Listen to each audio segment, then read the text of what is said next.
Now you have a nice sized project or perhaps a very large order for your product, and you can't fill it yourself. So you need to bring some people on board. That is when the fun begins. You can manage yourself fairly well, but now you need to manage other people with differing personalities, differing styles of operating. How do you do it? First of all, let me say to you, it's not easy. It's probably one of the most challenging things you will do. In fact, my experience is with each new person we bring on board brings a whole nother set of challenges. But you really need to look at it that it is challenges and it's opportunities for you to grow and for the people to grow. So it's not really as bad as I'm making it out to be. How do you begin determining, do you want to bring on a full-time employee, a part-time employee, or maybe you want to bring on a contractor or a consultant? Those are difficult decisions, but you need to look at your project or your product and make the decisions accordingly. If you can see the future, if you can see beyond that initial order, and you know that perhaps you do have the opportunity to bring someone on full-time, it may make sense to bring on an employee, someone that you can work with, that can grow with you, someone that you can trust. However, if it looks like it could be a short-term sale, then you might want to consider bringing on a contractor who you can bring on, get them up to speed as long as they need to be to get the product out the door, and then let them move on to another project. Financially, that's a great way to do it, but it just really depends. Sealund, we've done it so many different ways, I can't even begin to tell you. When I very first started the company, basically we brought on contractors, and that was a good thing for us to do. Although after a short period of time, I said to myself, I will never bring on a contractor again. They're not committed, they're not dedicated. If they get another job that's higher paying, they are gone. But remember, that was 25 years ago. So I've changed a lot. And if I've learned anything, what I've learned is that people are going to come and go. It doesn't matter if they're a contractor or an employee. They will come and go. And that's just the nature of today and the types of people that you'll be bringing on. The Gen Y, the Gen X. They are not going to stay in a position for 40 years like the baby boomers did. So you need to be prepared with well-documented training and well-documented organization and agreements so that as you do bring people on and they move on, you have someone that you can slip in their place reasonably well. And that can be one of their jobs, is to document their processes and the things that they do for you. It's very important that you bring people on that will show a good attitude toward your customers. It doesn't matter what job they're in. It's very important. And it doesn't matter if they're a contractor or an employee. It's extremely important that they're good, they have a good face to your customers. You never know who in your organization is going to need to answer the phone when you're small. So it's important that you hire people. It's also important that you monitor people. You're going to be very busy as an entrepreneur. But if you've got the energy and the enthusiasm and the passion for what you're building, you'll be able to handle it. But you can get help, and there are some great people out there who want to help you and want to see you grow and prosper. Now you need to decide, how are you going to pay these people? And what types of benefits are you going to give them? There is a lot of administrivia related to being an entrepreneur. Sure, if you're big, you can hire an entire department to handle that for you. But when you start and you're small, it's pretty much all on you. And even as you get larger, you still want to keep your hands on it and monitor it and make sure that you're within realistic limits. And make sure you communicate with your people and ask them questions. Ask them what benefits they would like. Of course, they're going to want everything, but just be reasonable in what what you give your employees, and make sure you do take good care of them. One of the things that we do is we give the best insurance that you can get. We're considered, for a small company, we are considered giving Class A insurance because medical health is very important. And the fact that people can get to a doctor and pay a reasonable copay is very important to us. The salary actually is not as important to us as making sure that people get the medical care that they need. Salary is very important to people, and it's important that you find out what will work best for them. Some people would rather have 4 weeks vacation than have a high salary. You need to find that out during the job interview. You need to learn as much as you can about the person so that you know what type of job offer you want to make. Also, don't shortcut yourself when you're checking out references. Initially, when you start your company, I would make sure that you check out all references and ask the difficult questions. Not all the references will give you those answers, and make sure you check their past job history. We take it an extra step, and when you start, this might be a little bit expensive, but it could well be worth the money.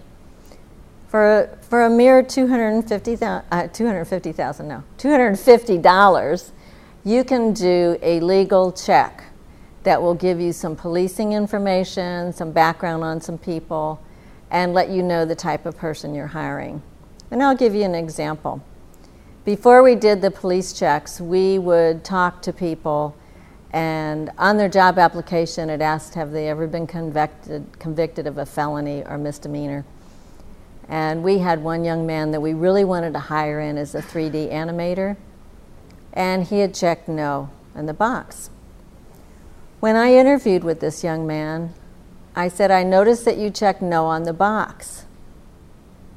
And he said, well, I meant to check yes, but I was going to talk with you about that.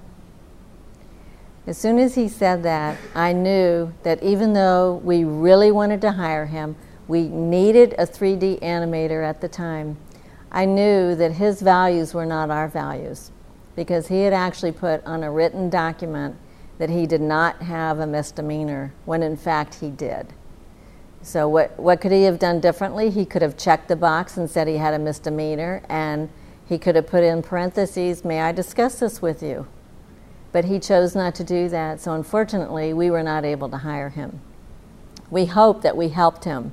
He was a young man, so we hope that we helped him along his career path to be honest and have the fullest of integrity when he's completing applications. But the first few people that you hire are going to be so crucial and so important to your company. As you grow and you're much larger, it's not as crucial, but when you start, it is crucial. So I really want to encourage you to do some serious background checks. It also helps to do a credit check. You know, if you're bringing somebody on that has a poor credit history and credit report, that's good information for you to have. Not to say that you won't bring them on, but you need to understand the type of person that you're bringing on board. Because if they're going to have bill collectors calling them every hour on the hour, that's a problem for you. We actually brought someone on board who I later found out that they were spending a good part of their time with bill collectors on the phone. Well, that doesn't help with the productivity of what we're building as a company. So these are some difficult decisions that you need to make in spite of the talents and skills that the person has. The truth of the matter is, we're looking at people that we bring on. The most important thing to me is their attitude. If they don't have a good attitude, then it's best for us as a company, the way we operate, to not bring them on board, no matter how wonderful their skills and attitudes are.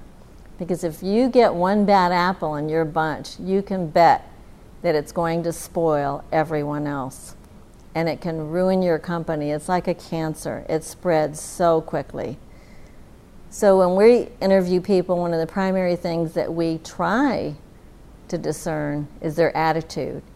And the best way you can do that is you look at things like credit checks.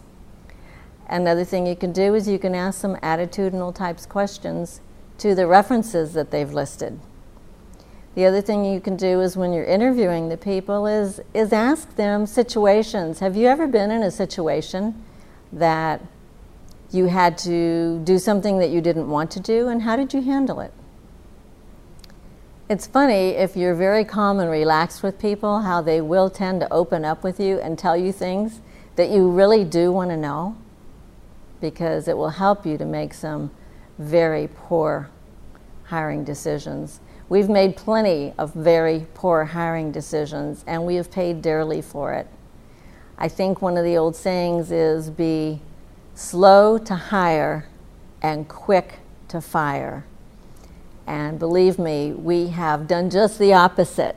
We've been quick to hire and slow to fire. And we have paid for it dearly every time we've done it. Probably the most difficult thing for me is firing people. I have let people stay on. I let one young man stay on in our company for a year. He should have been fired long ago, but I let him stay on for an additional year just because it was so difficult. I knew his circumstance. I knew the job was important to him. I knew that he probably wouldn't get another job easily, so I let him stay on for a whole nother year. And that was difficult for our company because other people saw it, and they knew that he wasn't pulling his weight, and yet I kept him on. You have to be strong as an entrepreneur, and you have to make some very difficult decisions. Hiring and firing is critical to bringing on the kind of team that you need to help grow and build your company. One of the things that you can also do in interviews, as well as reading cover letters to resumes and applications. I always do this. I take out my red pen and I circle how many times the person used I, me, and my in their cover letter. What I'm interested in about the person is, how are they going to help my company grow? How are they going to help our business prosper? If everything in their cover letter is I'm this and I'm that and I want this and I want to be that and I want a company that's going to help me to be this person, then that type person would not fit in our company. We're looking for people who will help our company grow and prosper. Because if you can help our company grow and prosper, then that will help you in the long run. It'll help you with your salary, it'll help you with your benefits, it'll help you with your rewards. And speaking of rewards, how do you reward people? Everyone will get a salary, everyone will get benefits. But how do you reward people beyond that? You need to take a serious look at that, because that is one of the most important things you can do for a good team, is to recognize them. And how are you going to do that? Don't wait till the annual review and try to recognize people once a year. That will not work in building a team.